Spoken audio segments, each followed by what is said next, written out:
জানিয়ে দিব শিক্ষার্থীকে কুপিয়ে বন্যার্তদের জন্য তোলা টাকা ছিনতাই। বন্যার্ত মানুষের সহযোগিতার জন্য ক্রাউন ফাউন্ডিং এর মাধ্যমে তোলা 15,500 টাকা ছিনতাইয়ের ঘটনা ঘটেছে। শনিবার 24 আগস্ট রাতে রাজধানীর মোহাম্মদপুরের চানমিয়া হাউজিং সংলগ্ন 4 রাস্তার মোড়ে এ ঘটনা ঘটে। এ সময় ছিনতাইকারীদের চাপাতির আঘাতে মোহাম্মদ জুয়েল রানা নামে এক শিক্ষার্থীর মাথায় গুরুতর আঘাত পেয়েছেন। প্রত্যক্ষদর্শী ও পার্শ্ববর্তী ভবনের সিসিটিভি ফুটেজ থেকে জানা গেছে, শনিবার বানভাসী মানুষের জন্য ত্রাণ উত্তোলন ও ক্রাউন ফান্ডিং শেষে টাকা নিয়ে ফিরছিলেন জুয়েল রানা। এ সময় আচমকা কয়েকজন কিশোর তার ওপর হামলা চালিয়ে সঙ্গে থাকা 15,500 টাকা ছিনতাইয়ের চেষ্টা করে।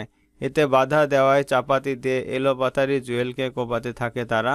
এক পর্যায়ে মাথায় আঘাত পেয়ে মাটিতে লুটিয়ে পড়েন তিনি। এক পর্যায়ে জুয়েলকে রেখে পালিয়ে যান দুর্বৃত্তরা।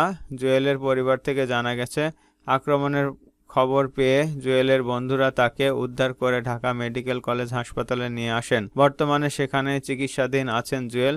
তিনি শ্যামলী আইডিয়াল কলেজের এইচএসসি 2023 ব্যাচের শিক্ষার্থী।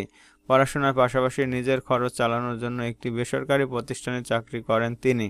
হাসপাতালে গিয়ে দেখা গেছে জুয়েল রানা ওয়ার্ড বা কেবিন না পেয়ে ঢাকা মেডিকেল কলেজ হাসপাতালের দোতলায় বারান্দায় আছেন।